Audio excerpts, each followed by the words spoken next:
Hello everyone. So another way to do some movements for the periodontal chart in a way that makes it looks amazing is you can always use animations, but it's a bit of a hassle.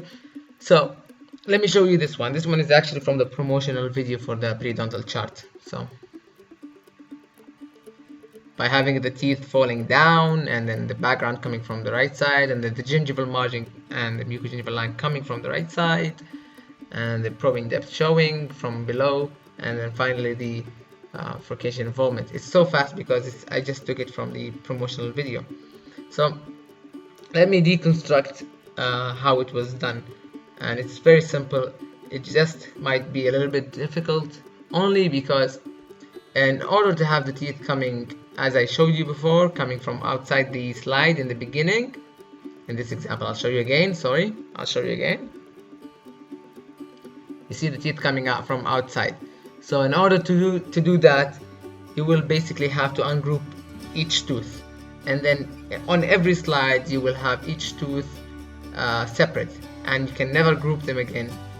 If you group them again, there will be some issue in terms of the aesthetic.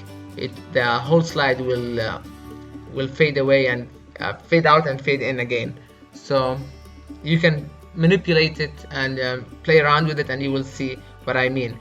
But I would recommend, if you want to do an animation, always keep the selection pane as it is and just delete and add. Never group and ungroup. So in terms of the selection pane, if you are doing an animation, don't group and ungroup, only add and delete, especially if you're doing an animation. So as I mentioned before, having the teeth ungrouped, and then you can basically take and mess them around so that when you preview them, basically so that when they go on and on, you can see them coming in. You see?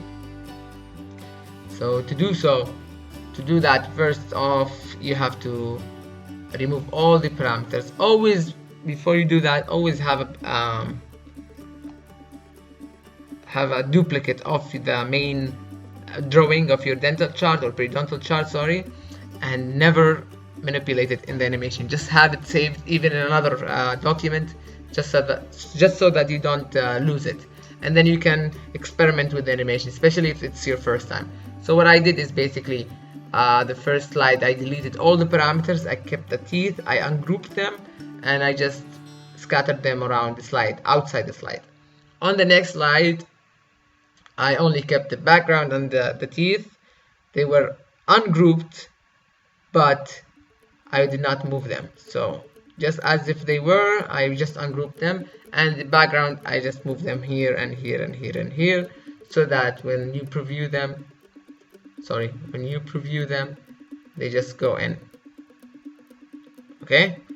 And then with the bleeding and the plaque, they were the same. However, because I wanted to have the gingival margin and the mucogingival line coming in here in this slide, in the previous one I did not delete them, I just moved them around.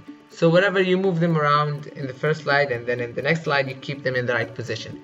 So if you want to move one object to a place using morph, this transition, which is the simplest way to do it, all you have to do is, on the slide you want them to show, you have to put them in the right location, and the previous one to that slide, you just put them wherever you want, and with the morph they will move to that place.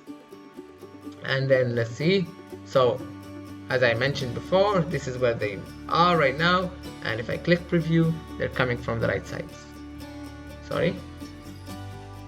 They're coming from the right side. And then the same with all the other parameters.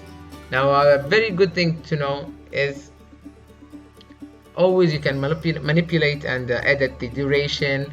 You want it to be on time or just on a mouse click.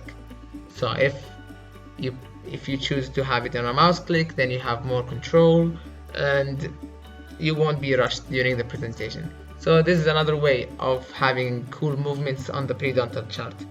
That's it for this episode. Have a nice day and good luck with your presentations.